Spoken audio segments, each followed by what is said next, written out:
आप जानते हैं, जब आप प्रार्थना नहीं करते या प्रार्थना के प्रति लापरवाह होते हैं तो इसका क्या मतलब होता है? इसका मतलब है कि आप अहंकार से भरे हुए हैं। आप यीशु ये बताने की कोशिश कर रहे हैं कि मुझे आपकी जरूरत नहीं है, मैं इसे खुद कर सकता हूं। और जब आप ऐसी स्थिति में पहुंचते हैं जहां आप इसे अपने आप, अपनी ताकत और अपने बुद्धिमत्ता से संभाल नहीं सकते, तब आप गिरकर रोने लगते हैं और आपको लगता है कि यह विनम्रता है। ठीक है, वहां एक है, सही है, ये एक तरह का संकेत है, विनम्रता। लेकिन जो यीशु से अपेक्षा करते हैं वो ये है कि हम पूरी तरह से उन पर निर्भर होकर उनके पास आए। कारण ये है कि हम, देखिए, यीशु जो कौन है, परमेश्वर के पुत्र यीशु जो लोगों हैं, है ना जी, बिल्कुल, उन्होंने प्रार्थना की। क्या उन्होंने प्रार्थना की? हाँ, और उन्होंने बहुत प्रार्थना की, क्योंकि यह प्रार्थना में प्रार्थना के स्थान पर होता है जहां आप परमेश्वर के सामने समर्पण करते हैं। आप ये स्वीकार करते हैं कि वह कौन है, और आप ये भी स्वीकार करते हैं कि उनके बिना आप कितने तुच्छ और अकारण हैं। क्या यह सच है? कोई कुछ तो बोले। अगर ये सच है तो मैं यीशु के पास प्रार्थना करने नहीं जा रहा हूं सिर्फ चीजें मांगने के लिए। मेरे काम को आशीर्वाद दें, मुझे स्वास्थ्य दें, मेरी बेटी की शादी हो जाए, मेरे बेटे को एक वीजा मिल जाए। खैर, सभी इच्छाएं पूरी हो जाएंगी, लेकिन मुख्य रूप से प्रार्थना केवल उसी उद्देश्य के लिए स्थापित नहीं की गई है।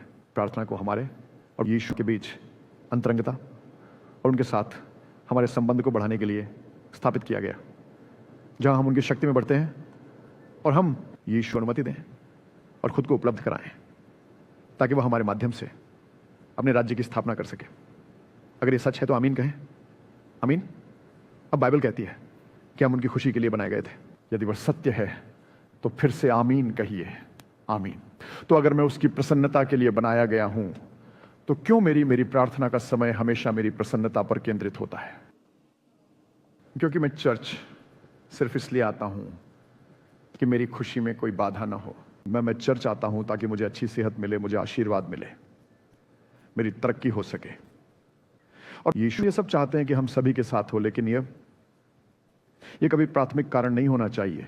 कारण हमें यह समझने की आवश्यकता है कि यीशु ने हमें इस ग्रह पर जन्म दिया है और अपनी कृपा से हमारे जीवन काल को बढ़ा रहे हैं, ताकि वह हमारे भीतर और हमारे माध्यम से अपनी प्रसन्नता को पूरा कर सके।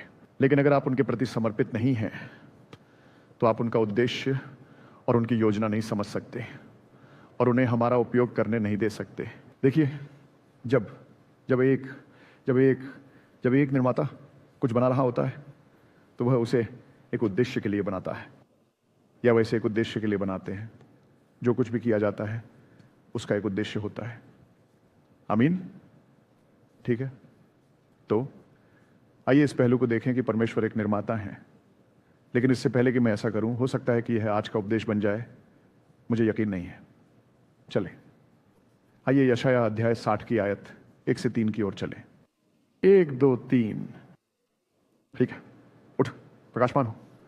ये वो शब्द था, शब्द जो परमेश्वर ने दिया था। सही, उठ, प्रकाशमान हो, तेरा प्रकाश आ गया है और परमेश्वर महिमा तुझ पर उदित हुई है। इसके लिए जाओ, फिर से जाओ और देखो, अंधकार पृथ्वी को ढक लेगा और घना अंधकार लोगों को, परंतु परमेश्वर उदित होगा और उसकी महिमा तुझ पर दिखाई देगी। 1 मिनट रुको, वो क्या कह रहा है? वापस जाओ। परंतु प्रभु तुझ पर उदय होगा और उसकी महिमा तुझ पर प्रकट होगी। इन शब्दों को याद रखें। प्रभु की महिमा आप और मुझ पर दिखाई देनी चाहिए। केवल यह स्वीकार करना काफी नहीं है कि प्रभु मुझ पर उदय हो गया है, ठीक है, लेकिन महिमा उठनी चाहिए और महिमा देखी जानी चाहिए। प्रभु आपके ऊपर उदय होंगे और महिमा देखी जाएगी। क्या वह स्पष्ट है? अब जाओ अगला श्लोक। और जातियां तेरी ज्योति की ओर और राजा तेरे उदय के प्रकाश की ओर आएंगे। मैं इसे बात के चरण में निपटाऊंगा। मैं इस पर कुछ एक छोटी श्रृंखला करना चाहता हूं, लेकिन मैं चाहता हूं कि आप इसे समझें। जो परमेश्वर मेरे जीवन में करता है, लोगों को प्रमाण देखना चाहिए सबसे पहले। दूसरी बात यह कहता है, क्योंकि वे प्रमाण देखेंगे, गैर यहूदी आकर्षित होंगे। आओ मुझसे बात करो। इसका मतलब है कि लोग आपको पहचानेंगे और इसके लिए सम्मान करने लगेंगे। बाइबल में क्या लिखा है? उत्पत्ति अध्याय 29 में लिखा है, प्रभु यूसुफ के साथ था और वह एक समृद्ध व्यक्ति था। आमीन। और फिर चले और वह अपने स्वामी मिस्री के घर में था। आगे बढ़ो, वचन 3। और स्वामी, उस शब्द को पढ़िए, अगला शब्द। देखा देखा, रुको। ऐसा कुछ था जो उस गैर यहूदी ने देखा, जो इस यहूदी लड़के पर टिका हुआ था। आपके जीवन पर क्या है जिसे लोग देख रहे हैं? यदि हम बस किसी और की तरह हैं तो यह लोगों को आपकी ओर आकर्षित नहीं करता।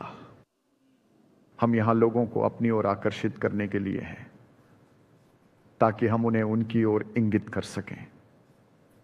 देखिए, ये उनके आनंद के लिए जीना है। इसलिए अगर मैं ऐसा जीवन जीता हूं जो उन्हें प्रसन्न नहीं करता, तो परमेश्वर की कृपा और उनकी महिमा मेरे जीवन पर नहीं होगी और लोग उसे देख नहीं पाएंगे। जब यह कहता है और उसके स्वामी ने देखा, उसने क्या देखा? प्रभु उसके साथ था। तो जब यह कहता है उसने देखा कि प्रभु उसके साथ था, उसने क्या देखा? क्या उसने उस पर महिमा का बादल देखा?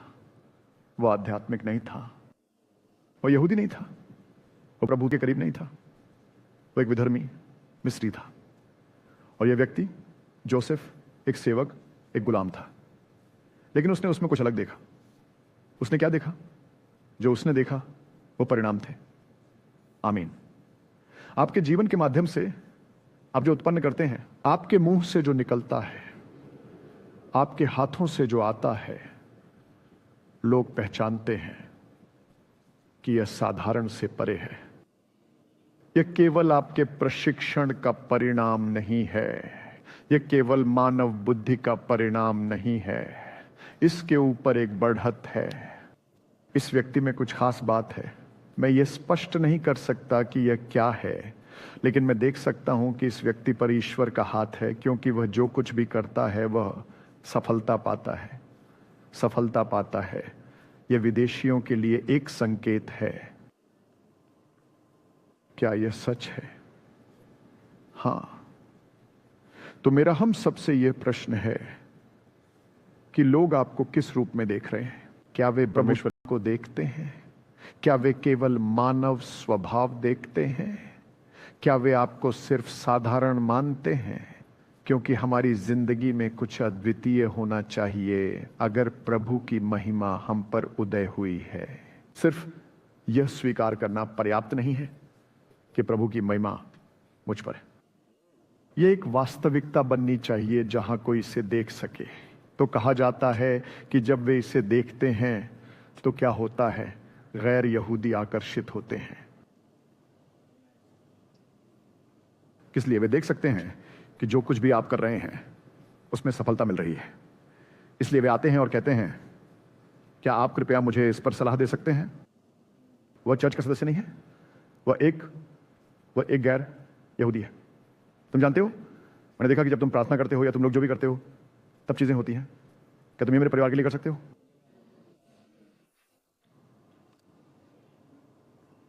वे ये सवाल पूछ रहे हैं। उन्हें जानना जरूरी है, उन्हें यह देखना जरूरी है।